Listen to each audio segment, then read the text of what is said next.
Today we'll just see what is modernization, industrialization and urbanization. എന്താണ് modernisation?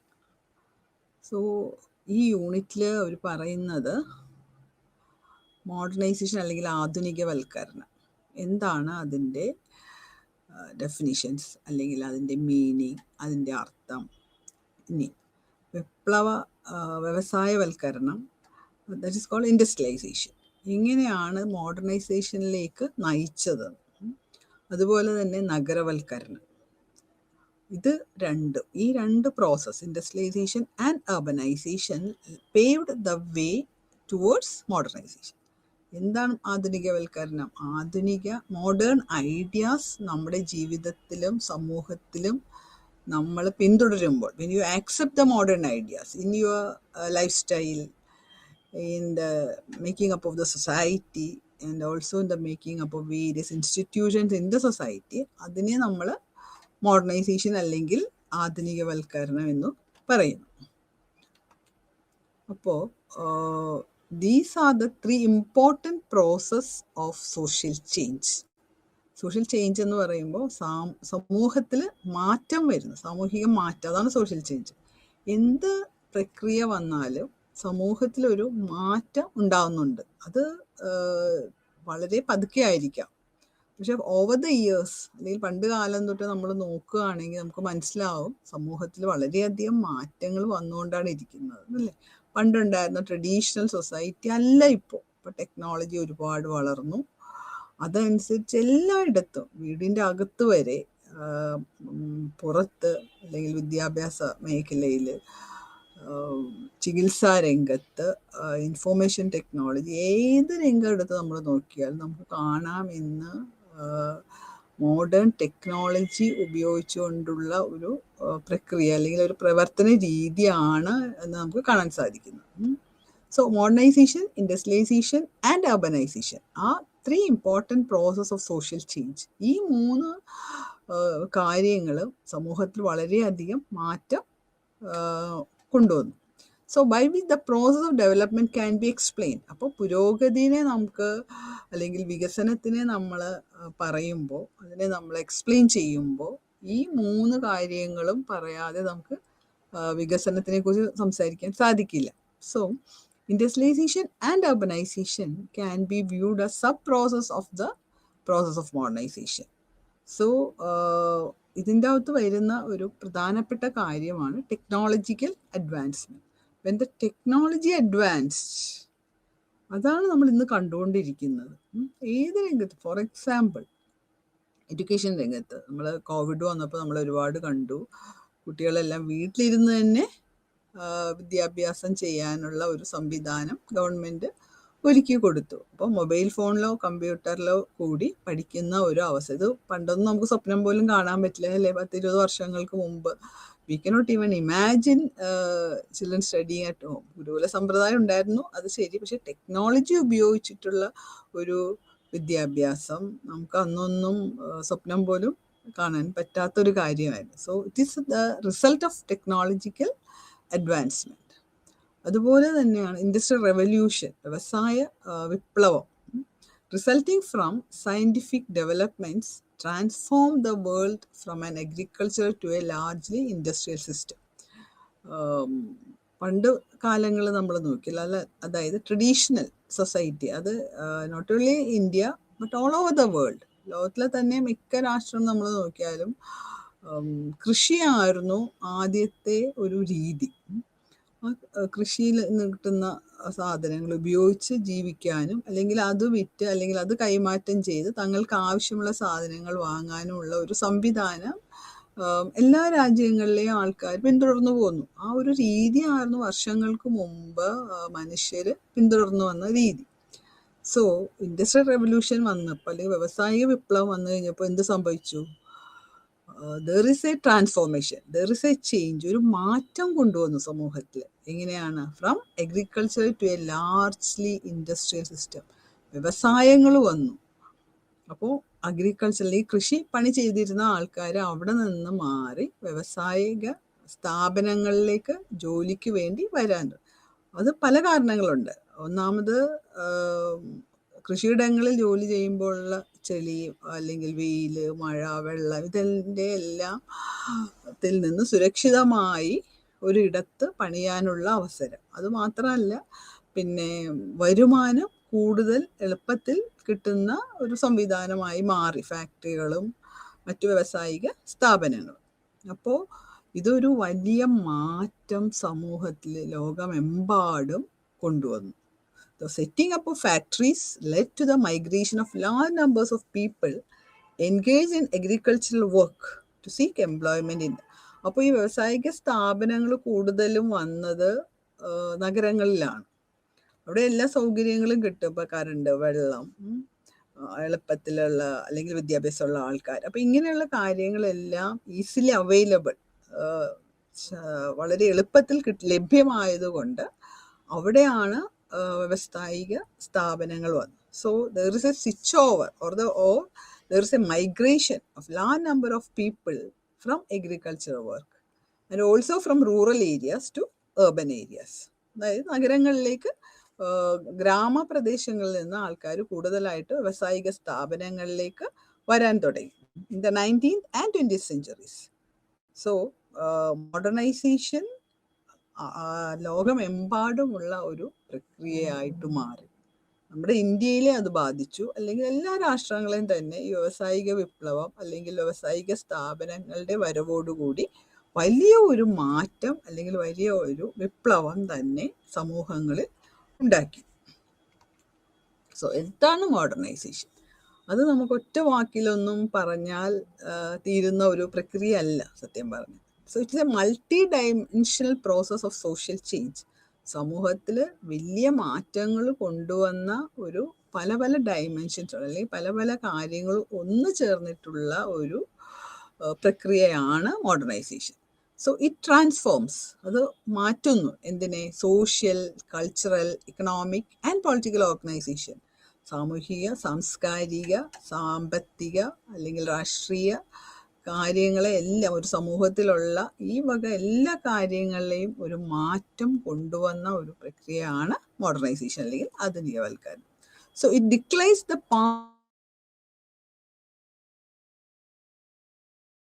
Modernisation. So വ്യാവസായിക വിപ്ലവം വന്നപ്പോൾ പല രാജ്യങ്ങളിലും, ഇംഗ്ലണ്ട്, ബ്രിട്ടൻ, ഫ്രാൻസ്, US, ഇവരെല്ലാം പുതിയ ഒരു മൂല്യ സംസ്കാരം കൊണ്ടുവന്നു. അബൌട്ട് ക്യാപിറ്റലിസം, സിറ്റിസൺഷിപ്പ്, ഡെമോക്രസി, ജനാധിപത്യം, ഇതിനെല്ലാം പുതിയ അർത്ഥങ്ങൾ കണ്ടുപിടിക്കാനും കൊടുക്കാനും തുടങ്ങി. ആൻഡ് ഡെവലപ്മെൻറ്റ്, വികസനം. സോ ഈ മാറ്റം, വാല്യൂ സിസ്റ്റം അല്ലെങ്കിൽ മൂല്യങ്ങളിലുള്ള മാറ്റം, മനുഷ്യൻ്റെ മനസ്സിലുള്ള മൂല്യങ്ങൾ, അതായത് ക്യാപിറ്റലിസം, പിന്നെ സിറ്റിസൺഷിപ്പ്, ഓരോ നഗരത്തിലും അല്ലെങ്കിൽ ഓരോ രാജ്യത്തിലുമുള്ള ആൾക്കാരുടെ പൗരൻ അല്ലേ, ആ ഒരു ചിന്ത, അതുപോലെ തന്നെ ഡെമോക്രസി, ഇതിൻ്റെ അകത്തൊക്കെ ഉള്ള മൂല്യങ്ങളെ പറ്റി മനുഷ്യൻ്റെ ചിന്താധാരയിൽ മാറ്റങ്ങൾ വന്നു. So this led to the progressive evolution of the process of modernisation. ഇതെല്ലാം ഒരു പുതിയ സംസ്കാരം രൂപീകരിക്കുവാനും അല്ലെങ്കിൽ ആധുനികവൽക്കരണത്തിലോട്ട് നയിക്കാനും ഈ രാജ്യങ്ങളെ സഹായിച്ചു എന്നുള്ളതാണ്. ഇനി ജെയിംസ് ഒക്കോണൽ ഇങ്ങനെ പറയുന്നത് എന്താണെന്ന് വെച്ചിട്ടുണ്ടെങ്കിൽ, ആധുനികവൽക്കരണം ഇറ്റ്സ് എ പ്രോസസ്, അതൊരു പ്രക്രിയയാണ്. It is not happening in 1 day or 2 days. It's happening slowly but it is happening. അതാണ്. സോ ഒരു ട്രഡീഷണൽ അല്ലെങ്കിൽ പ്രീ ടെക്നോളജിക്കൽ സൊസൈറ്റി, അതായത് പരമ്പരാഗതമായ ഒരു സമൂഹത്തിനെ അല്ലെങ്കിൽ ടെക്നോളജി അധികം ഇല്ലാതിരുന്ന ഒരു സമൂഹത്തിൽ നിന്നും ഒരു മാറ്റം into a society characterised by machine technology, പിന്നെ എല്ലാം മെഷീനെ ഉപയോഗിച്ചുള്ള കാര്യങ്ങളിലേക്കുള്ള ഒരു സമൂഹത്തിൽ വന്ന മാറ്റം. അതാണ്. ഇപ്പോൾ നമ്മൾ ഹെൽത്ത് ഏരിയ എടുത്ത് നോക്കിക്കോളൂ, ചികിത്സാ രംഗത്ത് എത്ര മെഷീൻസ് ആണല്ലോ ഇന്ന്. നമ്മൾ ഒരു സ്കാൻ ചെയ്യാൻ പോയാൽ ഡോക്ടേഴ്സ് സ്കാൻ ചെയ്ത് നമ്മുടെ ശരീരത്തിൻ്റെ ഉള്ളിൽ എന്തെങ്കിലും തകരാറുണ്ടോ എന്ന് അവർ കണ്ടുപിടിച്ച് അപ്പം തന്നെ പറയും. So it will be very much surprising if you go to the scan room and see what doctors. So these machines are helping doctors. ഡോക്ടേഴ്സിനെ നന്നായിട്ട് ചികിത്സിക്കാൻ പറ്റുന്ന ഒരു രീതിയിലേക്ക് ഈ മെഷീൻസ് സഹായിക്കുകയാണ്. അതാണ് technology. So technology should be always to help the people. മനുഷ്യരെ സഹായിക്കാൻ ആയിരിക്കണം. അതുകൊണ്ടാണ് ടെക്നോളജി കൊണ്ട് നമുക്ക് ഗുണമുണ്ടാവുന്നത്. So this is the transformation, ഇത് സോഷ്യൽ ചേഞ്ച് അല്ല മാറ്റം ഉണ്ടാകുന്നത്. So secular attitudes and highly differentiated social structures. അപ്പോൾ സമൂഹത്തിലെ ഘടനയ്ക്ക് മാറ്റം വരുന്നു, ചിന്താധാരയിൽ മാറ്റം വരുന്നു. അതാണ് നമുക്ക് കാണാൻ സാധിക്കുന്നത് as a result of modernisation. So it meant the adoption of western political and ഒരു വെസ്റ്റേൺ ചിന്ത, അത് സാമ്പത്തിക കാര്യങ്ങളിലായാലും രാഷ്ട്രീയ കാര്യങ്ങളിലായാലും ഒരു വെസ്റ്റേണൈസേഷൻ നമുക്ക് കാണാൻ സാധിക്കും. അടുത്തത് പല പല ആൾക്കാരുടെ തിയറികളാണ് ഇതിൻ്റെ അകത്ത് എക്സ്പ്ലെയിൻ ചെയ്തേക്കുന്നത്. Daniel Lerner, according to Daniel Lerner, modernization is a process of social change whereby less developed societies acquire characteristics common to more developed societies. The process is activated by international or intersocietal communication. So, according to Daniel Lerner, എന്താ പറയുന്നതെന്ന് വെച്ചാൽ it's A process of social change. അതെല്ലാം ഇപ്പോൾ westernisation എടുത്ത് നോക്കിയാലും modernisation എടുത്ത് നോക്കിയാലും urbanisation എടുത്ത് എല്ലാ സമൂഹത്തിൽ വരുന്ന മാറ്റങ്ങളെയാണല്ലോ. അപ്പോൾ കുറച്ച് വികസനം മാത്രം സംഭവിച്ചിട്ടുള്ള സമൂഹങ്ങളിൽ ചില ക്യാരക്ടറിസ്റ്റിക്സ് നമുക്ക് കാണാൻ സാധിക്കും. അതെന്താണ്? വികസിത രാജ്യങ്ങൾ, അവികസിത അല്ലെങ്കിൽ വികസ്വര രാജ്യങ്ങൾ അല്ലെങ്കിൽ വികസിത സമൂഹങ്ങളിൽ കാണാൻ പറ്റുന്ന ചില കാര്യങ്ങൾ വികസിത സമൂഹങ്ങളിൽ നിന്ന് അഡോപ്റ്റ് ചെയ്തിട്ടുള്ളതായിരിക്കും. അതാണ് പറയുന്നത് ഡാനിയൽ ലേണർ പറയുന്നത്. So we always whether it is underdeveloped or developing or വികസിതമല്ലാത്ത പകുതി വികസിതമായതും അല്ലെങ്കിൽ വികസിച്ചു കൊണ്ടിരിക്കുന്നതുമായിട്ടുള്ള രാഷ്ട്രങ്ങളും സമൂഹങ്ങളും എപ്പോഴും നോക്കുന്നത്, അവരൊരു ഐഡിയലായിട്ട് നോക്കുന്നത് വികസിത രാഷ്ട്രങ്ങളെയാണ്, developed സൊസൈറ്റീസിനെയാണ്. So this process is activated by international or intersocietal communication. ഇപ്പോൾ ഇൻഫോർമേഷൻ ടെക്നോളജി ഒരുപാട് വളർന്നപ്പോൾ എന്ത് പറ്റി? ആശയവിനിമയം വളരെ എളുപ്പത്തിലായി. നമുക്ക് ഇവിടെ ഇരുന്ന് ഇപ്പോൾ ജപ്പാൻ, അമേരിക്ക, ബ്രിട്ടൻ, എവിടെ ഉള്ള ആൾക്കാരെ വേണമെങ്കിലും കാണാൻ സാധിക്കും, മെസ്സേജ് അയക്കാൻ സാധിക്കും പെട്ടെന്ന്, നിമിഷങ്ങൾക്കുള്ളിൽ അല്ലേ. പണ്ട് ഒരു ടെലഗ്രാം അടിച്ച് അല്ലെങ്കിൽ ഒരു ലെറ്റർ അയച്ച് ഒരാഴ്ച കാത്തിരിക്കണം റിപ്ലൈ വരണമെങ്കിൽ. ഇന്ന് അതൊന്നുമില്ല. ഇപ്പം നമുക്ക് സംസാരിക്കണം തോന്നിയാൽ നമുക്ക് അവരെ കാണാൻ പറ്റും, വാട്സപ്പ് കോൾ ചെയ്യാൻ പറ്റും. അങ്ങനത്തെ ഒരു സമൂഹത്തിലാണ്. സോ ഈ ആശയവിനിമയം കൂടിയപ്പോൾ അല്ലെങ്കിൽ അതിനുള്ള സൗകര്യങ്ങൾ കൂടിയപ്പോൾ എന്തു പറ്റി? അവിടെയുള്ള സൗകര്യങ്ങൾ എങ്ങനെ നമ്മുടെ സമൂഹത്തിൽ കൊണ്ടുവരാമെന്ന് മനുഷ്യർ അല്ലെങ്കിൽ ഗവൺമെൻറ്റ്സ് ദേ ആർ തിങ്കിങ്. ഇപ്പോൾ നമ്മുടെ മന്ത്രിമാർ പുറം രാജ്യങ്ങളിലേക്ക് പോകുന്നത് എന്തുകൊണ്ടാണ്? അവിടെയുള്ള കാര്യങ്ങൾ പഠിച്ചിട്ട് അത് ഇവിടെ വന്ന് നമ്മുടെ സമൂഹത്തിൽ അഡോപ്റ്റ് ചെയ്യാൻ വേണ്ടിയിട്ട്. സോ ലേണർ അതാണ് പറയുന്നത്. Daniel learner gives certain characteristics of modern societies which modernization was ideally seen as resulting in a degree of self-sustaining growth in the നമ്മുടെ സാമ്പത്തികമായ വളർച്ച, ഒരു പുരോഗമനം സാധ്യമാണെങ്കിൽ ഏതൊരു സമൂഹത്തിനും സാമ്പത്തികമായിട്ടുള്ള ഒരു നിലനിൽപ്പ് അല്ലെങ്കിൽ മറ്റുള്ളവരെ ആശ്രയിക്കാതെ നിൽക്കാൻ സാധിക്കണം. എന്നാൽ മാത്രമേ നമുക്ക് വികസനം കൊണ്ടുവരാൻ സാധിക്കുകയുള്ളൂ. So public participation in politics, electoral democracy, culture of secular and rational norms. ജനാധിപത്യമാണിന്ന് പരക്കെ എല്ലാവരും സ്വാഗതം ചെയ്യുന്ന ഒരു ഗവൺമെൻറ്റിൻ്റെ രീതികൾ. So it always helps development എന്നാണ് പറയുന്നത്. ഡെമോക്രസി ഓൾവേസ് ഹെൽപ്സ് ബിക്കോസ് മനുഷ്യർ തന്നെ തിരഞ്ഞെടുക്കുന്ന ആൾക്കാരാണല്ലോ ഡെമോക്രസിയിൽ ഗവൺമെൻറ് ഫോം ചെയ്യുന്നത്, സർക്കാർ ഫോം ചെയ്യുന്നത്. അപ്പോൾ അവർക്ക് തീർച്ചയായിട്ടും ആ സമൂഹത്തിന് എന്താണ് ആവശ്യമെന്ന് മനസ്സിലാക്കാനും അതുവഴി അവിടെ വികസനം സാധ്യമാക്കാനും സാധിക്കും. So the same time, increase in mobility in the society, movement, mobility എന്ന് പറഞ്ഞാൽ movement, freedom of physical, social and psychic movement, And also the emergence of a personality, a mobile personality characterized by rationality, empathy and മറ്റുള്ളവരുടെ പ്രശ്നങ്ങൾ അവരുടെ ഭാഗത്ത് നിന്ന് ചിന്തിക്കുക, അതാണ് empathy എന്ന് പറയുന്നത്.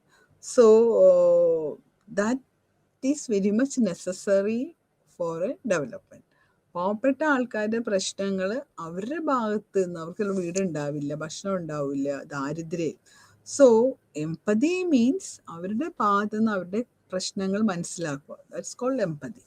So orientation of a person who depends on constant approval of others for confirmation of his self-image. The employment of certain kinds of means to achieve modernization. അതുപോലെ തന്നെ ജോലികൾ അല്ലെങ്കിൽ തൊഴിലവസരങ്ങൾ, തൊഴിൽ ഒരുപാട് കൂടുന്നു മോഡേണൈസേഷൻ വരുമ്പോൾ.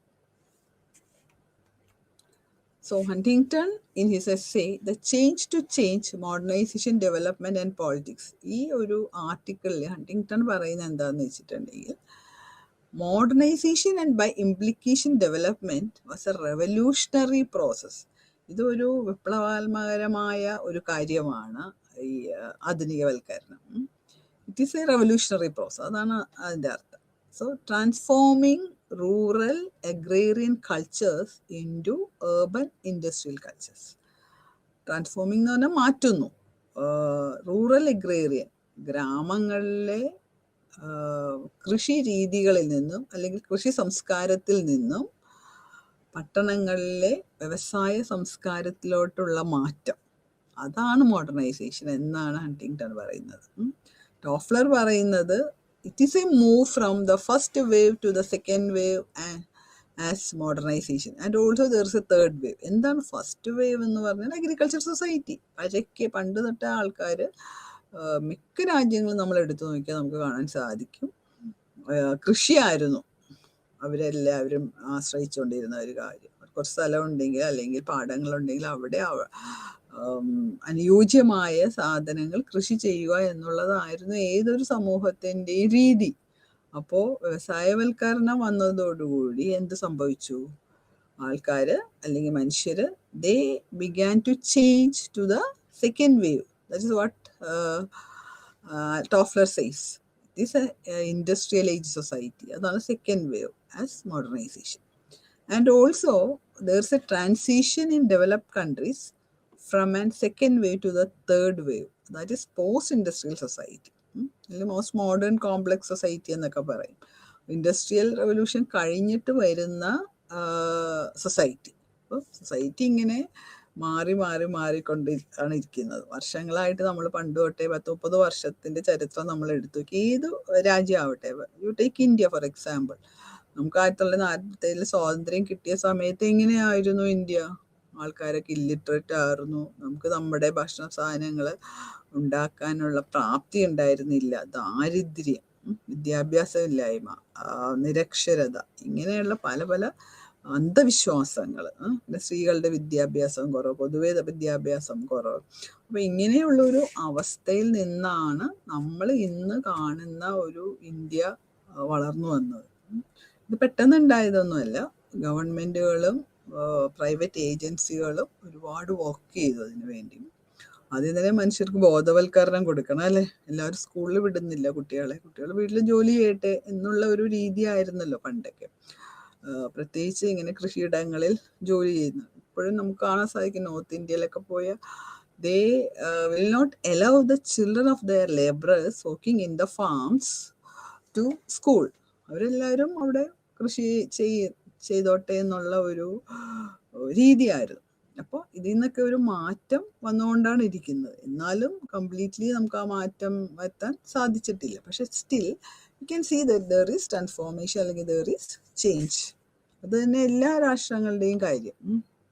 ഇനി എന്താണ് മോഡേണൈസേഷൻ, അല്ലെങ്കിൽ what are the characteristics of modernisation നമുക്ക് നോക്കാം. മെയിൻലി തിയറിസ്റ്റ്മാർ പറയുന്നത് ക്യാപിറ്റലിസ്റ്റ് മോഡ് ഓഫ് പ്രൊഡക്ഷൻ ഉണ്ടാവും. What is the meaning of capitalist mode? അതായത് ഒരാൾ പൈസ ഇറക്കാനുണ്ടാവണം. ദാറ്റ് ഈസ് കോൾഡ് ക്യാപിറ്റലിസ്റ്റ്, അല്ലേ? അപ്പോൾ wage labour and market economy, മനുഷ്യർ പണിയെടുക്കാൻ ആൾക്കാർ വേണം, ലേബറേഴ്സ് വേണം. ആൻഡ് ഓൾസോ ഇത് വിൽക്കാൻ മാർക്കറ്റ് വേണം. That's called market economy. അപ്പോൾ ഇത്രയും കാര്യങ്ങൾ ഉണ്ടെങ്കിൽ മാത്രമേ ഇൻഡസ്ട്രി വന്നാൽ നമുക്ക് അത് നടത്തിക്കൊണ്ടുപോകാൻ സാധിക്കുകയുള്ളൂ. സോ അപ്പോൾ എന്ത് പറ്റുന്നു, ഇങ്ങനെ ഒരു ഇൻഡസ്ട്രി വന്നു കഴിയുമ്പോൾ there will be a high degree of structural differentiation and specialization. പണ്ട് സ്പെഷ്യലൈസേഷൻ ഇല്ല. എല്ലാവരും കൃഷിയിടങ്ങളിൽ പണി ചെയ്യുന്നു, ഒരു ഭക്ഷണം കഴിക്കുന്നു, രാത്രി ഉറങ്ങുന്നു, പിറ്റേ ദിവസം സെയിം ജോലി തന്നെ ചെയ്യുന്നു. അപ്പം ഡിഫറൻഷിയേഷൻ ഇല്ല. വ്യത്യസ്ത രീതികളിലുള്ള പണികൾ അവർക്ക് അറിയില്ല. അവർക്ക് അറിയുന്ന ഈ ഒറ്റ ഒരു രീതിയാണ്. പിന്നെ വ്യവസായ വിപ്ലവം, മോഡേണൈസേഷൻ എല്ലാം വന്നതിന് ശേഷമാണ് this differentiation in the society came. വ്യത്യസ്ത തരങ്ങളിലായിട്ടുള്ള തൊഴിലിടങ്ങളും തൊഴിൽ സംസ്കാരങ്ങളും വന്നു. അതാണ് ഡിഫറൻഷിയേഷൻ ഓഫ് സോഷ്യൽ സ്ട്രക്ചർ എന്ന് പറയുന്നത്. അതുപോലെ സ്പെഷ്യലൈസേഷൻ, ഓരോ കാര്യത്തിൽ സ്പെഷ്യലിസ്റ്റ് ഉണ്ടായിരുന്നു അല്ലേ. ഇന്നിപ്പോൾ നമുക്ക് കാണാം, ഒരു കോളേജിൽ ചെന്നാൽ തന്നെ പല പല സബ്ജക്ട്സ് എടുക്കുന്ന പല ടീച്ചേഴ്സ്. എല്ലാവരും ഒരേ വിഷയം അല്ല പഠിപ്പിക്കുന്നത്. ദാറ്റ് ഈസ് സ്പെഷ്യലിസ്റ്റ് അല്ലെ. ഒരു ഇൻഡസ്ട്രി ചെന്നാലും പല പല ജോലി ചെയ്യുന്ന ആൾക്കാർ, ഒരു സമൂഹം എടുത്തു നോക്കിയോ, ഒരു സിറ്റി എടുത്തു നോക്കിക്കോ, പല പല ഇൻഡസ്ട്രീസ് നമുക്ക് കാണാം. മാനുഫാക്ചറിങ് ഇൻഡസ്ട്രി കാണാം, ഫുഡ് മേക്കിംഗ് ഇൻഡസ്ട്രി നമുക്ക് കാണാം, ബുക്ക് മേക്കിംഗ് ഇൻഡസ്ട്രി കാണാം, കമ്പ്യൂട്ടർ മേക്കിംഗ്, അങ്ങനെ പല ഫർണിച്ചർ മേക്കിംഗ്. അപ്പോൾ ഇതിനൊക്കെ ഒരു സ്പെഷ്യലൈസേഷൻ വന്നു. പണ്ട് ഈ സ്പെഷ്യലൈസേഷൻ ഇല്ല. ഇപ്പോൾ ഹോസ്പിറ്റലിൻ്റെ കാര്യം എടുത്ത് നോക്കിയാലും പണ്ട് will have a one general hospital, we go for every disease in to that hospital. But now you can see that there are specialist doctors, ENT വേറെ, ഐ വേറെ, ഇങ്ങനെ ഓർത്തോപെഡിക് വേറെ, മെറ്റേണിറ്റി വേറെ, ഇങ്ങനെ എല്ലാം ഒരു സ്പെഷ്യലൈസേഷൻ സമൂഹത്തിൽ വന്നു കഴിഞ്ഞു. So growth of democratic political system based on political representation of various ideological groups and adult vote ചെയ്യുന്നത്. പണ്ട് വോട്ടവകാശം ഉണ്ടായിരുന്നില്ല മനുഷ്യർക്ക് അല്ലേ. ഇന്ന് മിക്കവാറും ജനാധിപത്യമുള്ള എല്ലാ രാജ്യങ്ങളിലും തന്നെ മനുഷ്യർക്ക് വോട്ടവകാശം വന്നു. So growth of bureaucratic institutions and the large scale organization, rise of individualism and freedom. വ്യക്തി ഹ്യൂമൻ റൈറ്റ്സ്, ഓരോ വ്യക്തിക്കും അവകാശങ്ങളുണ്ടെന്നും അവൻ്റെ സ്വാതന്ത്ര്യം ആവശ്യമാണെന്നുമുള്ള ഒരു രീതി വന്നു കഴിഞ്ഞു. So the idea of social progress and സാമൂഹ്യ പുരോഗതിക്ക് കുറേ കാര്യങ്ങൾ ആവശ്യമാണെന്നും, ഇതെല്ലാം മനുഷ്യൻ്റെ പുരോഗതി, സമൂഹ പുരോഗതി എന്ന് ഉദ്ദേശിക്കുമ്പോൾ അതിൽ കൂടെ മനുഷ്യൻ്റെ പുരോഗതിയും വരണമല്ലോ. അപ്പം അതിൽ ഇന്ന ഘടകങ്ങളൊക്കെ ആവശ്യമാണെന്ന് മനുഷ്യർക്കും സർക്കാരിനും മനസ്സിലായി തുടങ്ങി. അത് ഈ മോഡേണൈസേഷൻ വന്നതോടുകൂടി. For Max Weber, he is another theorist. Emergence of industrial society would lead to the rise of bureaucratic, rational society, and societal progress would come through rationality. റഷണാലിറ്റിക്ക് ഒരുപാട് ഇമ്പോർട്ടൻസ് കൊടുത്ത ഒരു ആദ്യകാല സോഷ്യോളജിക്കൽ തിയറിസ്റ്റാണ് മാക്സ് വെബർ. ആധുനികത എന്ന് പറയുമ്പോൾ എന്താണ്?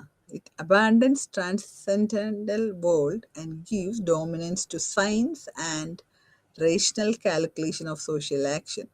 ശാസ്ത്രത്തിനും ചിന്തകൾക്കും ഒരുപാട് പ്രാധാന്യം കൊടുക്കുന്നത്. ഒരു റീസൺ വേണം, എന്ത് കാര്യത്തിനും ഒരു റീസൺ. അതാണ് പറയുന്നത് rational calculation of social action. നമ്മളൊരു സയൻറ്റിഫിക്കായിട്ട് കാര്യങ്ങൾ പഠിക്കുകയും സയൻറ്റിഫിക്കായിട്ട് സോഷ്യൽ പ്രോബ്ലംസിന് സയൻറ്റിഫിക്കായിട്ട് സൊല്യൂഷൻ കണ്ടുപിടിക്കുകയും ചെയ്യാൻ പറ്റണം. അതാണ് മാർക്സ് വെബർ പറയുന്നത്. ഡോമിനൻസ് ടു സയൻസാണ്, ശാസ്ത്രത്തിനാണ് പ്രാമുഖ്യം കൊടുക്കുന്നത്. That's the meaning of dominance to science. അടുത്ത ഒരു ഇമ്പോർട്ടൻറ്റ് തിയറിസ്റ്റ് ആണ് Anthony Giddens. He gives a theory of modernity and describes the modern world as a juggernaut. For him modernity അല്ലെങ്കിൽ ആധുനികത എന്ന് പറഞ്ഞാൽ എന്താണ്?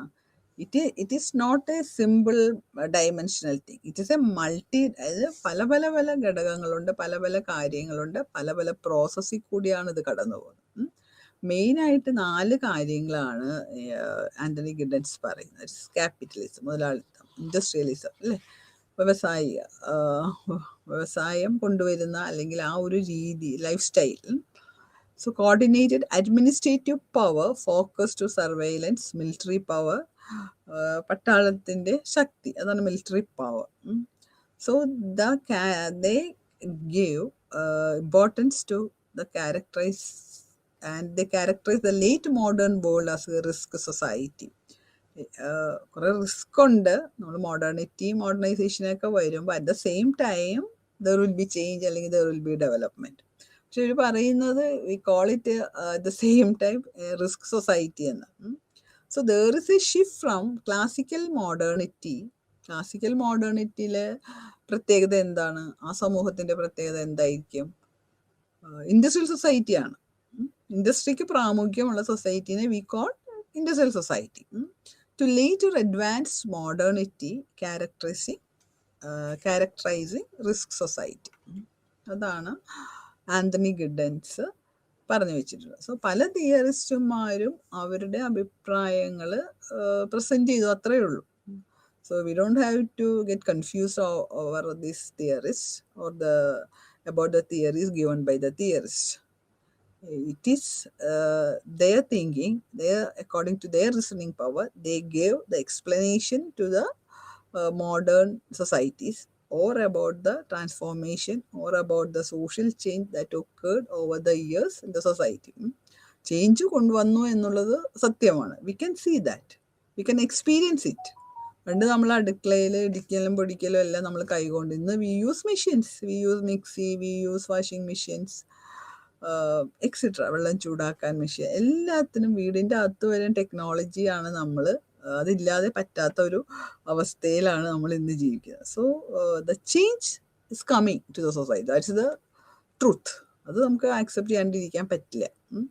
പക്ഷെ അതെങ്ങനെ വന്നു, ഏത് വഴി വന്നു, അല്ലെങ്കിൽ ഏതിനാണ് കൂടുതൽ ഇമ്പോർട്ടൻസ്, അല്ലെങ്കിൽ ഏതെല്ലാം ഫാക്ടേഴ്സാണ് ഇതിനെ ഇൻഫ്ലുവൻസ് ചെയ്ത ഘടകങ്ങൾ ഏതൊക്കെയാണ്, അതിൽ ആണ് ഈ തിയറിസ്റ്റ്മാർ ചിലപ്പോൾ മാറി മാറി പറഞ്ഞിട്ടുള്ളത്. അത്രയേ ഉള്ളൂ. So next we pass on to the topic industrialisation. എങ്ങനെയാണ് ഇൻഡസ്ട്രിയലൈസേഷൻ വന്നപ്പോൾ മോഡേണൈസേഷൻ വന്നത്? ഇൻഡസ്ട്രിയലൈസേഷൻ ഒരുപാട് ഹെൽപ്പ് ചെയ്തു ഡെവലപ്മെൻറ്റിന്, ഈ മോഡേണൈസേഷന്, ഈ പ്രക്രിയകൾ സ്പീഡിലാകാൻ അല്ലെങ്കിൽ വരാൻ, സൊസൈറ്റിയിൽ ഇൻഫ്ലുവൻസ് ചെലുത്താൻ വേണ്ടി ഇൻഡസ്ട്രിയലൈസേഷൻ ഒരുപാട് ഹെൽപ്പ് ചെയ്തു. സോ ആദ്യം തന്നെ ഇതിൻ്റെ ഏറ്റവും പ്രധാനപ്പെട്ട കാര്യം ഇൻഡസ്ട്രിയൽ റെവല്യൂഷൻ ഇൻ ഇംഗ്ലണ്ടാണ്. Propel industrialisation not only in England but Europe to be followed by rest of the world. ഇവിടെ തുടങ്ങിയെങ്കിലും ബാക്കി എല്ലാ രാജ്യങ്ങളിലേക്കും അത് വ്യാപിച്ചു. അതാണ്. So, industrialization paved the way for modernization. Industrialization is the process of social and economic changes. സാമൂഹിക സാമ്പത്തിക മാറ്റങ്ങൾ. Economy shifts from primarily agriculture to manufacture of goods. കൃഷി എന്ന തൊഴിലിൽ നിന്നും ഗുഡ്സ്, കമോഡിറ്റി അല്ലെങ്കിൽ സാധനങ്ങൾ ഉണ്ടാക്കുന്ന ഒരു സംസ്കാരത്തിലേക്ക് മനുഷ്യൻ മാറി. അതാണ് പറയുന്നത് സ്വിച്ച് ഓവർ അല്ലെങ്കിൽ ട്രാൻസ്ഫോർമേഷൻ അല്ലെങ്കിൽ change to industrial type of society. ഇന്നിപ്പോൾ നമുക്ക് എന്തെല്ലാം തരം ഇൻഡസ്ട്രീസ് കാണാം അല്ലേ. പൂക്കൾ വരെ ഉണ്ടാക്കി വളരെ ലാഭത്തിൽ വിൽക്കുന്ന വ്യവസായം വരെ ഇന്ന് വളർന്നു. അതുപോലെ ഭക്ഷണം അല്ലെ, കേക്കിംഗ്, ബേക്കിംഗ്, എന്തെല്ലാം തരത്തിലല്ല, ഫുഡ്, എല്ലാ മേഖലയിലും, ബുക്സ്, സ്റ്റേഷനറീസ്, വലിയ products, washing machines, computers, TV, എന്തെല്ലാം സാധനങ്ങളാണല്ലോ ഇന്ന് ഉണ്ടാക്കുന്നത്. ഇറ്റ്സ് ഓൾ റെഡിലി അവൈലബിൾ, പൈസ മാത്രം മതി എന്നുള്ളതാണ് ഇന്നത്തെ കാലഘട്ടത്തിൻ്റെ ഒരു അവസ്ഥ. സോ വളരെയധികം വ്യവസായം മുന്നിലോട്ട് പോയതായിട്ട് നമുക്ക് കാണാൻ സാധിക്കും. So it refers to the emergence of machine production based on the use of inanimate power resources. അല്ലാതെ ഉള്ള പവർ റിസോഴ്സസ് നമ്മൾ കണ്ടുപിടിക്കുന്നു. Which revolutionised production. പവർ വേണം അല്ലേ, കറണ്ട് വേണം. അത് ഡാമിൽ നിന്ന് മാത്രമല്ല, അല്ലാതെ തന്നെ സോളാർ പവർ എല്ലാം മനുഷ്യരിൽ നിന്ന് കണ്ടുപിടിച്ചു, അത് ഉപയോഗിക്കാൻ തുടങ്ങി. അപ്പോൾ ഉൽപാദനം വർദ്ധിക്കാനും തുടങ്ങി. Leading to mass productions and innovations. The factory-based system of production and technological division of labor led to cataclysmic changes in the society. വളരെയധികം മാറ്റങ്ങൾ ഇന്ന് സമൂഹത്തിൽ ഉണ്ടായി. ഈ വ്യാവസായിക വിപ്ലവത്തിൻ്റെ വരവോടുകൂടി അത് ലോകമെമ്പാടും, not only in India, not only in America, but all other countries of the world. അത് എത്രമാത്രം സ്പീഡിലാണ് എന്നുള്ളത് മാത്രം നമ്മൾ ചിന്തിച്ചാൽ മതി. Because money is also needed for this change അല്ലേ. അപ്പം അതിനെ ആശ്രയിച്ചിരുന്നു ഒരുപാട് രാജ്യങ്ങൾ ചിലപ്പോൾ പിന്നോക്കം പോകുന്നത്. ദരിദ്ര രാഷ്ട്രങ്ങൾക്ക് എന്തുകൊണ്ട് വികസിത രാഷ്ട്രങ്ങളൊപ്പം എത്താൻ പറ്റുന്നില്ല? Economic factor is very important to bring about changes in the society. അതാണ്. So the factory-based system of production and technological division of labor led to drastic changes. അപ്പോൾ അല്ലെങ്കിൽ ഇൻഡസ്ട്രിയലൈസേഷൻ വന്നപ്പോൾ എന്ത് പറ്റി? ഡിവിഷൻ ഓഫ് ലേബർ വന്നു. പണ്ട് അങ്ങനെയല്ല, ഒരു ചെറിയ സ്ഥാപനം തുടങ്ങി അയാൾ തന്നെ അവിടുത്തെ ലേബറാകും, അവിടെ അയാൾ തന്നെ മുതലാളിയാവും, അയാൾ തന്നെ ടൈപ്പിസ്റ്റ് ആവും, അങ്ങനെയുള്ള ഒരു അവസ്ഥ. പക്ഷേ കാലം മാറിയതോടുകൂടി അല്ലെങ്കിൽ ഇൻഡസ്ട്രീസ് വികസിച്ചതോടുകൂടി പ്രൊഡക്ഷൻ സൈഡിൽ ഒരാൾ, ഓഫീസ് കമ്മ്യൂണിക്കേഷൻസ് ഒക്കെ ചെയ്യാൻ ഒരാൾ, പബ്ലിക് റിലേഷൻസ്, അഡ്വർടൈസ്മെൻറ്റ്സ് അത് ചെയ്യാൻ വേറൊരു വിങ്, ഇങ്ങനെ പല പല ഡിവിഷൻ ഓഫ് ലേബർ വന്നു. അതിനാണ് the process by which different people do different things. അതാണ്. അതിന് ഓരോരുത്തരും എക്സ്പേർട്ട് ആയിരിക്കും. അത് പഠിച്ച മാനേജ്മെന്റ് പഠിച്ച ആൾക്കാരല്ലേ മാനേജർ ആക്കാൻ പറ്റുള്ളൂ. സോ പബ്ലിക് റിലേഷൻസ് പഠിച്ചവർ പബ്ലിക് റിലേഷൻസ് ഓഫീസേഴ്സ് ആക്കും. So that is called division of labour in a industry. So the bureaucratically managed industrial firms started mass production of goods. ഇപ്പോൾ നമുക്കറിയാം, ഇപ്പോൾ ഡ്രസ് മെറ്റീരിയൽസ് അല്ലെങ്കിൽ ഡ്രസ്സസ്, സാരീസ് എല്ലാം mass പ്രൊഡക്ഷനായിട്ടാണ് നടക്കുന്നത് അല്ലേ, according to the demands of the markets. മാർക്കറ്റിൽ ഇത് വിറ്റു പോകുമെന്ന് നമുക്കറിയാം. അപ്പം അത്രയും അധികം സാധനങ്ങൾ ഉൽപ്പാദിക്കുന്നു. ഇപ്പോൾ ഫോർ എക്സാമ്പിൾ സോപ്പ്. ഇപ്പോൾ ഏതെങ്കിലും ഒരു ഫോർ പിയേഴ്സ് അല്ലെങ്കിൽ ഏതെങ്കിലും ഒരു കമ്പനി എടുത്ത് അവർക്കറിയാം ഓരോ മാസം എത്രയാണ് അവരുടെ സാധനങ്ങൾ വിറ്റഴിക്കപ്പെടുന്നത്. സോ അത്രയും സാധനങ്ങൾ ഉണ്ടാക്കാൻ അവർ പ്രയത്നിക്കുന്നു. അതാണ് ഉണ്ടാകുന്നത്. So they will make surveys, they will make studies, they will appoint people to go to the societies and take data will be collected, how much their products are being sold out. അത് അനുസരിച്ച് പിന്നെ അവർ advertisement കൊടുക്കുന്നു. അപ്പോൾ ആൾക്കാർ കൂടുതൽ വാങ്ങുന്നു. വലിയ വലിയ പരസ്യങ്ങൾ ഉപയോഗിച്ച് മൾട്ടിനാഷണൽ കമ്പനീസ് ഇപ്പോൾ എന്താ ചെയ്യുന്നത്? ദേ use even film stars and famous people for their advertisements because they have money. അതുകൊണ്ട് അവരുടെ പ്രൊഡക്റ്റ് കൂടുതലായി ചിലവഴിക്കപ്പെടുന്നു. പക്ഷെ അതുകൊണ്ട് ഇപ്പം ഗ്ലോബലൈസേഷൻ എല്ലാം വന്നുകൊണ്ട് ഇതിന് മറ്റൊരു വശം ഉള്ളത് എന്താണെന്ന് വെച്ചിട്ടുണ്ടെങ്കിൽ the people or the small entrepreneurs who make small goods in our local area, they are being their shops are being closed. അവർക്ക് പിടിച്ചു നിൽക്കാൻ പറ്റാത്ത ഒരു അവസ്ഥ. ബിക്കോസ് ഈ അഡ്വർടൈസ്മെൻറ്റ് കാണുമ്പോൾ ആൾക്കാർ കൂടുതലും ആ പ്രോഡക്റ്റ് വാങ്ങാൻ ഒരു ടെൻഡൻസി. That's human psychology. അതാണ് മനുഷ്യൻ്റെ ഒരു മനഃശാസ്ത്രം അല്ലേ. അപ്പോൾ ചെറോയിനെ പോലെ ആകാം അല്ലെങ്കിൽ ഫിലിം സ്റ്റാർസിനെ പോലെ ആകാമെന്ന് വിചാരിക്കുമ്പോൾ ആ സോപ്പ് വാങ്ങാനാണ് മനുഷ്യർക്ക് കൂടുതൽ താല്പര്യം. Because if you buy soap from our local people, industrialist, നമ്മൾ അവരെയും കൂടെ ഹെൽപ്പ് ചെയ്യണേ. അതായത് ചിലപ്പോൾ ക്വാളിറ്റിയിൽ നല്ലത്, പൈസ ഇല്ലാത്തതുകൊണ്ട് ഒരു വലിയ അഡ്വർടൈസ്മെൻറ്റിനൊന്നും പോകുന്നില്ല എന്ന് മാത്രമേ ഉള്ളൂ. ചിലപ്പോൾ കൂടുതൽ ഗുണമുള്ളതും കൂടുതൽ പോയ്സൺ ഇല്ലാത്തതുമായിട്ടുള്ള സാധനങ്ങളായിരിക്കും നമ്മുടെ ലോക്കൽ ഏരിയയിൽ അവർ ഉൽപ്പാദിപ്പിക്കുന്നത്. So we can also sociologists or sociology students and teachers, we can help them, we can buy local goods. So as the demand for labor increased, people migrated to cities in large numbers. അപ്പോൾ എന്ത് പറ്റി? The urbanization process started. മനുഷ്യർ കൂടുതലായിട്ടും urban ഏരിയയിലോട്ട് വരികയും അവിടെ സെറ്റിൽ ചെയ്യാൻ തുടങ്ങിയപ്പോൾ അവിടെ കൂടുതൽ സ്ഥാപനങ്ങൾ വേണ്ടി വന്നു അല്ലേ. മനുഷ്യർ എവിടെയാണ് കോൺസെൻട്രേറ്റ് ചെയ്ത് ജീവിക്കുന്നത്, അപ്പോൾ അവിടെ ഹോസ്പിറ്റൽ വേണം, അവിടെ സ്കൂൾ വേണം, അവിടെ പോസ്റ്റ് ഓഫീസ് വേണം, പ്രൊവിഷൻ സ്റ്റോഴ്സ് വേണം, ഇങ്ങനെയുള്ള സാധനങ്ങളെല്ലാം വരും. So the process of urbanization will be activated.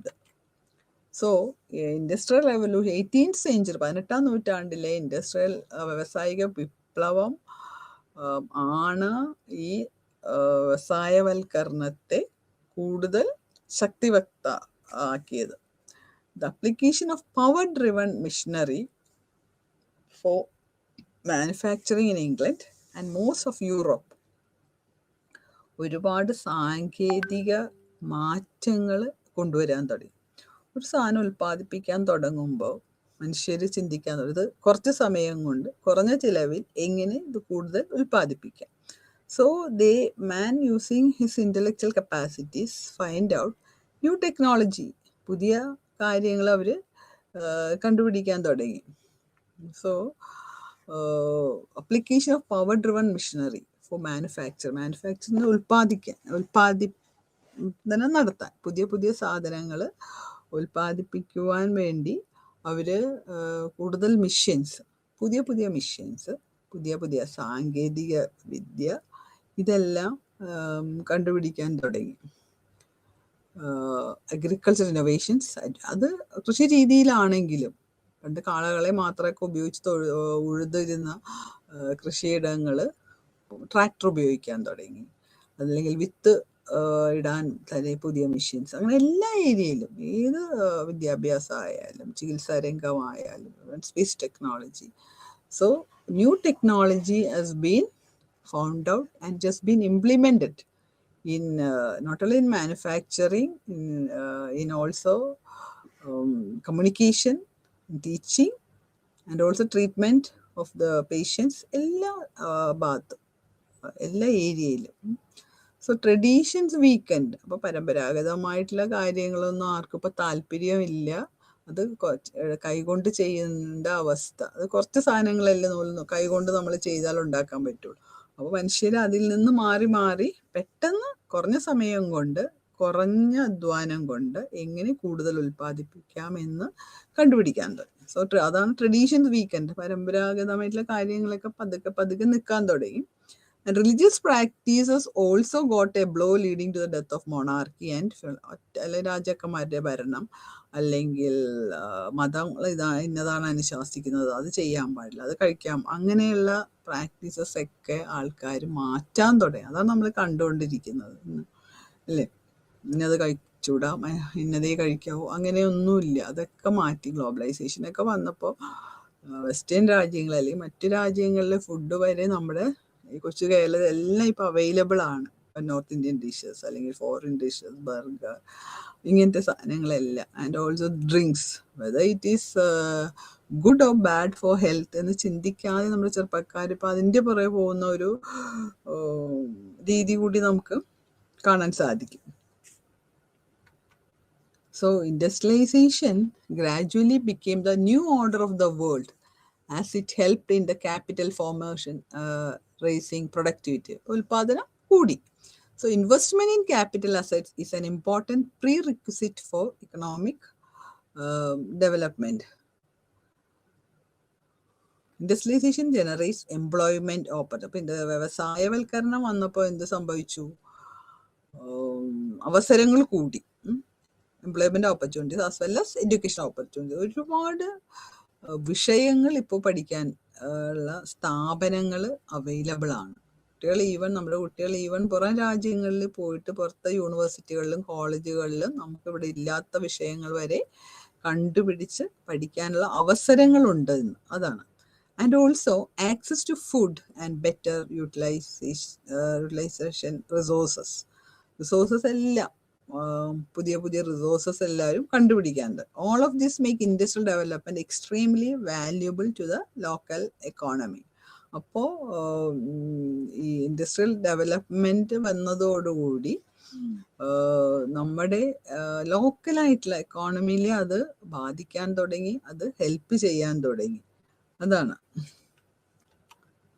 So post industrial society,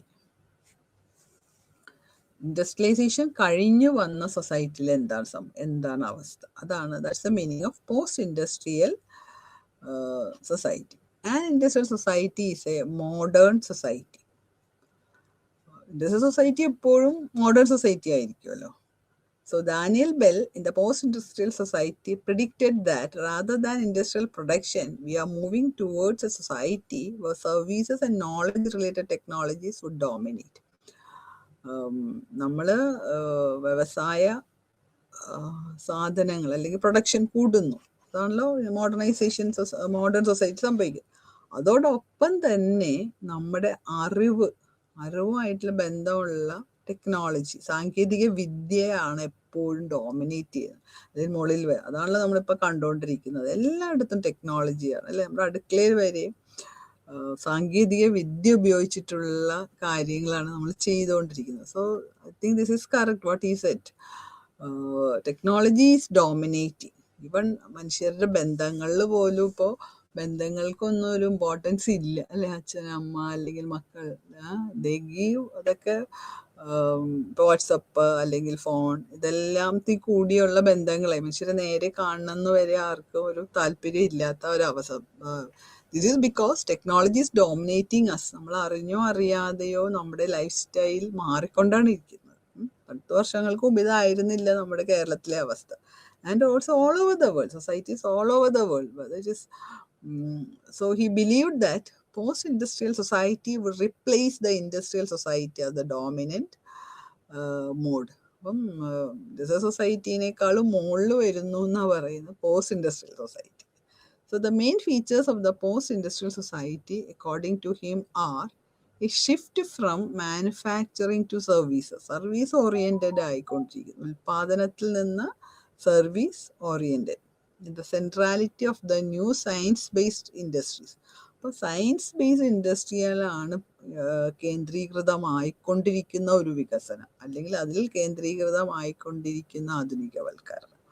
അതാണ് നമുക്കിപ്പോൾ കാണാൻ സാധിക്കുന്നത്. Always science and technology is gaining more importance അല്ലേ. ഇപ്പം നമ്മൾ ഉപയോഗിക്കുന്ന സാധനങ്ങൾ തന്നെ സ്മാർട്ട് വാച്ച് അല്ലേ, സ്മാർട്ട് ടി വിസ്, ഇതെല്ലാമാണ്. ആദ്യം സാധാരണ ഓർഡിനറി ടി വിസ് നമ്മൾ ഓർഡിനറി വാച്ചും, അതിൽ നിന്ന് പോസ്റ്റ് ഇൻഡസ്ട്രിയൽ സൊസൈറ്റിയിലൊക്കെ വന്നപ്പോൾ നമുക്ക് കാണാം ഒരു വാച്ചിൽ തന്നെ ഫോണുണ്ട്, അതിൻ്റെ അകത്ത് തന്നെ മെസ്സേജ് വരുന്നു, അങ്ങനെയുള്ള. And also mobile phone, we can even accept the mails, we can send the messages, we can send the photos, we can take photos. ഇങ്ങനെയുള്ള എല്ലാ പരിപാടികളും നമുക്ക് മൊബൈലിൽ ചെയ്യാൻ സാധിക്കും. അതുകൊണ്ട് ഗുണമുണ്ട് ദോഷമുണ്ട്. സോ അപ്പോൾ മാനുഫാക്ചറിങ് സർവീസസിലോട്ടുള്ള ഒരു ഷിഫ്റ്റ് അല്ലെങ്കിൽ ഒരു മാറ്റം നമുക്ക് കാണാം. അപ്പം ഈ മാറ്റം സാങ്കേതിക വിദ്യയിൽ മാറ്റങ്ങൾ വരുമ്പോൾ മനുഷ്യരിലാണ് മാറ്റങ്ങൾ വരുന്നത്. മനുഷ്യരിൽ മാറ്റങ്ങൾ വരുമ്പോഴാണല്ലോ നമുക്ക് സമൂഹത്തിൽ മാറ്റം വന്നു എന്ന് പറയാൻ പറ്റുന്നത്. And also the thinking, the way you think is also be changed. അപ്പോൾ ഈ മാറ്റം നമ്മളെങ്ങനെ എടുക്കുന്നു എന്നുള്ളത് ദാറ്റ്സ് വെരി വെരി ഇമ്പോർട്ടൻറ്റ്. നമ്മുടെ ഹ്യൂമൻ റിലേഷൻഷിപ്പ്, നമ്മുടെ വീടിൻ്റെ അകത്ത് ആൾക്കാർ റിലേഷൻഷിപ്പ് ഇല്ലാണ്ടാക്കുന്ന ഒരു മാറ്റമാണ്. It's not good. അപ്പോൾ അത് സെലക്ട് ചെയ്യുമ്പോൾ സാങ്കേതിക വിദ്യ നമ്മൾ ഉപയോഗിക്കുമ്പോൾ we have to be very careful. അതാണ്. പക്ഷേ today's youth, they are not even sometimes, they are not thinking about the relationships. They are completely immersed in these types of communications, അല്ലെങ്കിൽ ആർട്ട്, അല്ലെങ്കിൽ films, അങ്ങനെയൊക്കെ വരുമ്പോഴാണ് റിലേഷൻഷിപ്പിൽ problems ഉണ്ടാവുന്നത്. The rise of a new technical elites and the advent of a new principle of, അപ്പോഴും വീണ്ടും അവിടെ ഒരു സ്ട്രാറ്റിഫിക്കേഷൻ, അതാണ് ഒരു ഡിവിഷൻ വരുന്നു. പല പല സ്ട്രാറ്റായിട്ട് മൊബൈൽ നല്ലോണം അറിയുന്ന കുറേ ആൾക്കാർ, കുറവ് യൂസ് ചെയ്യുന്ന ആൾക്കാർ, കൂടുതൽ യൂസ് ചെയ്യുന്ന ആൾക്കാർ, entirely depending on the mobile, അങ്ങനെ ഒരു സമൂഹം കൂടെ വരുന്നുണ്ട്. That's also sometimes not good for the society. അതും കൂടെ നമ്മൾ ഓർക്കണം. അപ്പോൾ ഒരു വാല്യൂ ബേസ്ഡ് സൊസൈറ്റിയിൽ നിന്ന് വെറുതെ ടെക്നോളജി ബേസ്ഡ് ആൾക്കാരിലോട്ട് പോകുന്ന ഒരു മാറ്റം ഇസ് നോട്ട് ഗുഡ്. അതാണ്. പക്ഷെ അതും നമ്മളിപ്പോൾ കണ്ടുകൊണ്ടാണ് ഇരിക്കുന്നത്. അത് നമ്മുടെ കുട്ടികളെ വഴിതെറ്റിക്കുന്നുണ്ട്, നമ്മുടെ യുവാക്കളെ വഴിതെറ്റിക്കുന്നുണ്ട്. So we have to be careful. അല്ലെങ്കിൽ training should be given to the schools and the colleges about the adversity of the അല്ലെങ്കിൽ calamities given by these technical instruments such as mobile അല്ലെങ്കിൽ smart phone, smart watch etcetera. അങ്ങനെയെല്ലാം നമ്മൾ സൂക്ഷിച്ചില്ലെങ്കിൽ അത് നമ്മുടെ ബന്ധങ്ങളെ വരെ അല്ലെങ്കിൽ നമ്മുടെ സ്വഭാവത്തെ വരെ നശിപ്പിക്കും എന്നുള്ളത് ഇപ്പോൾ I think people are are getting awareness about all this, because doctors and psychologists are writing articles and giving awareness to the public regarding this. So technology എത്ര വളർന്നാലും അത് മനുഷ്യന് ഹെൽപ്ഫുൾ ആയിരിക്കണം. So that's also very important. So next we'll pass on to the topic, that is urbanization. എങ്ങനെയാണ് ഈ വ്യവസായവൽക്കരണവും ആധുനികവൽക്കരണവും നഗരവൽക്കരണം ഉണ്ടാക്കുന്നത്? അതാണ്. It is a process of becoming. Urbanisation എന്ന് പറഞ്ഞാൽ, അല്ലെങ്കിൽ നഗരവൽക്കരണം എന്ന് പറഞ്ഞാൽ എന്താണ്? It is a process of becoming urban, moving to cities, changing from agriculture to other pursuits prevalent in cities such as trade, manufacturing, industry, and management, and corresponding changes of behavior patterns. An increase in the size of towns and cities. നഗരങ്ങളും പട്ടണങ്ങളും വലുതാവുമ്പോൾ എന്ത് സംഭവിക്കുന്നു? ആൾക്കാർ കൂടുതലായിട്ട് ഈ ഭാഗത്തിലേക്ക് migrate ചെയ്യുന്നു. അപ്പോൾ പോപ്പുലേഷൻ കൂടുന്നു. അപ്പം അതുകൊണ്ട് ധാരാളം പ്രശ്നങ്ങൾ വരുന്നുണ്ട്. അവർക്ക് ആവശ്യമുള്ള വീടുകൾ, ഡ്രിങ്കിങ് വാട്ടർ, അപ്പോൾ അതർ ഫെസിലിറ്റീസ് കൊടുക്കാൻ ഗവൺമെൻറ്റുകൾ പലപ്പോഴും ബുദ്ധിമുട്ടുന്ന ഒരു അവസ്ഥ നമുക്ക് കാണാൻ സാധിക്കുന്നുണ്ട്. When the urban population is increasing, when there is more migration from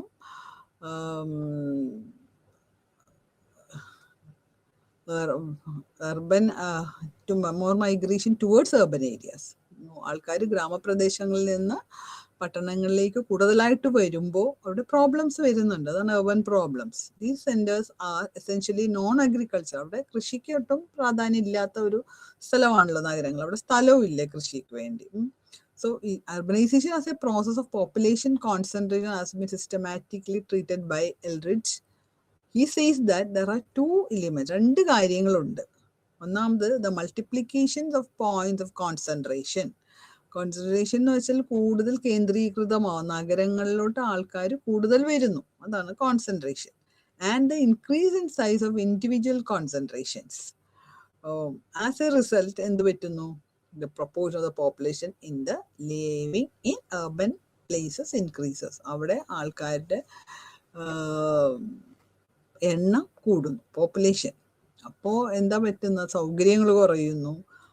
അപ്പോൾ കിട്ടിയ സ്ഥലങ്ങളിലൊക്കെ മനുഷ്യർ ജീവിക്കാൻ പറ്റുന്നു. അവിടെ ഒരു കൺസ്ട്രക്ഷൻ നടക്കുകയാണെങ്കിൽ അവിടെ പണിയാൻ വരുന്ന ആൾക്കാർക്ക് ചിലപ്പോൾ വീടുകൾ കിട്ടൂല, അല്ലെങ്കിൽ കൂടുതൽ വാടക. അപ്പോൾ സ്ലംസ് ഉണ്ടാകുന്ന അങ്ങനെ, ദ ഒറിജിൻ ഓഫ് സ്ലംസ് അങ്ങനെയാണ്. ഈ സ്ലംസിൽ ചിലപ്പോൾ ഏറ്റവും സിറ്റികളിൽ, മിക്ക സിറ്റികളിലും നമുക്ക് നോക്കുമ്പോൾ നമുക്കാണ് ചേരി പ്രദേശങ്ങളിലെ ആൾക്കാർ ഒട്ടും ആരോഗ്യപരമല്ലാത്ത അവസ്ഥയിൽ. ഇപ്പം മദ്രാസ് എടുത്തോ, ഡൽഹി എടുത്തു നോക്കിയോ, ബോംബെ, എല്ലായിടത്തും ഉണ്ട്. ഈവൻ അവിടെ നമ്മുടെ കൊച്ചി പോലും there are slums, and their governments cannot give full accommodation to all the people living in. അതാണ് കുറേ എല്ലാം ചെയ്യുന്നുണ്ട്, പക്ഷേ അതുവരെ നമുക്ക് സ്ലം ഇല്ലാണ്ടാക്കാൻ പറ്റിയിട്ടില്ല എന്നുള്ളതാണ്. മിക്ക രാജ്യങ്ങളുടെ അവസ്ഥയും ഇതൊക്കെ തന്നെയാണ്. So over urbanization എന്താണെന്ന് നോക്കാം. It refers to the increased exemplification of the characters of urbanizing a city or its surrounding rural area. Urbanization or its surroundings rural ഏരിയയിലും ഇതിൻ്റെ ഇമ്പാക്റ്റ് നമുക്ക് കാണാൻ സാധിക്കും. Due to the excessive development, കുറേ urban കുറേ വളർന്നു കഴിയുമ്പോൾ എന്ത് പറ്റും? Secondary functions like industry increase, activities and occupations expand. തൊഴിലുകൾ അല്ലെങ്കിൽ വ്യാവസായിക സ്ഥാപനങ്ങൾ എല്ലാം കുറേ വളർന്നു കഴിയുമ്പോൾ, അതുപോലെ തന്നെ administrative bureaucratic network develops, mechanisation of life and influx of urban characters into the surrounding. അപ്പം കുറേ എല്ലാം ഈ റൂറൽ ഏരിയയിലേക്ക്, ഈ നഗരത്തിൻ്റെ ചുറ്റും കുറേ ഗ്രാമങ്ങൾ പോലെയുള്ള സ്ഥലങ്ങളുണ്ട്, അങ്ങോട്ട് വരെ ഇത് വ്യാപിക്കുന്നു എന്നുള്ളതാണ്. അതാണ് പറയുന്നത്. So replaces the rural and traditional traits of a community. അപ്പോൾ അവിടെയുള്ള ഗ്രാമത്തിൻ്റെതായ രീതികൾ പതുക്കെ പതുക്കെ മാറാൻ തുടങ്ങുന്നു.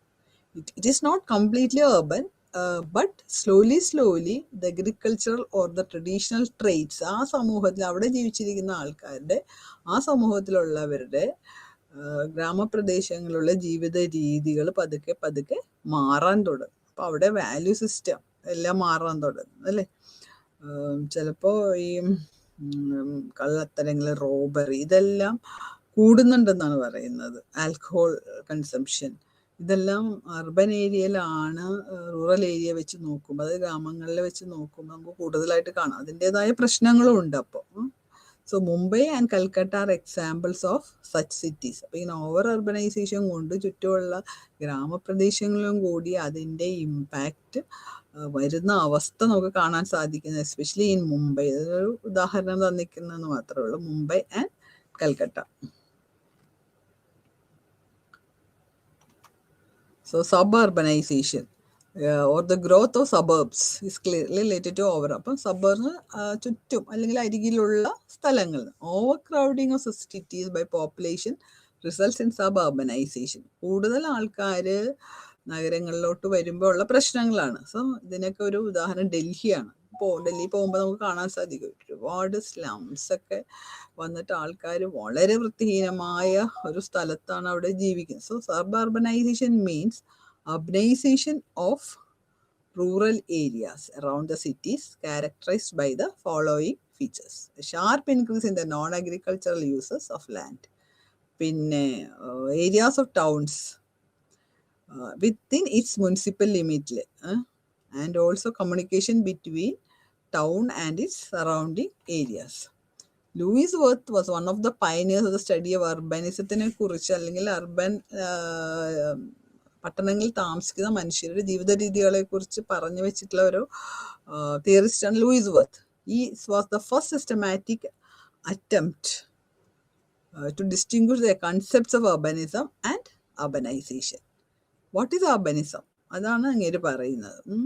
Complex of trait that makes up the characteristics mode of life. നമ്മുടെ നഗരങ്ങളിലുള്ള ജീവിത രീതി എങ്ങനെയാണ് അവിടുത്തെ it is something different from rural areas. So it is not merely the process by which persons are attracted to the city. സിറ്റിയിലോട്ട് ആൾക്കാരെ attract ചെയ്യാൻ പല പല കാരണങ്ങളുണ്ട്. And incorporated into system of life. It also refers to the completive accentuation of the characteristic distinctive of the mode of life which is associated with the growth of cities, and finally to the changes in the direction modes of life recognized as. അവിടെ ഗ്രാമങ്ങളിലേക്ക് വന്ന ആൾക്കാർ ഇവിടെ വരുമ്പോൾ അവരുടെ ജീവിത രീതികൾ മാറുന്നു, അവരുടെ തൊഴിൽ രംഗങ്ങൾ മാറുന്നു, തൊഴിൽ രീതികൾ മാറുന്നു, തൊഴിലെടുക്കുന്ന ആൾക്കാർ തമ്മിലുള്ള ആശയവിനിമയങ്ങൾ, പെരുമാറ്റം ഇതെല്ലാം അതുപോലെ തന്നെ വീടുകളിലെ കുടുംബങ്ങളിലെ പെരുമാറ്റ രീതികൾ. So there is some change. അതാണ് അർബനൈസേഷൻ വരുത്തുന്ന മാറ്റങ്ങൾ. So it is something different from rural areas. That's of course there. നമുക്ക് വാച്ച് ചെയ്ത് നമുക്ക് മനസ്സിലാവും ഗ്രാമപ്രദേശങ്ങളിലെ ആൾക്കാരുടെ ജീവിത എല്ലാത്തിലും, the food, the dress, etcetera. So will conclude today.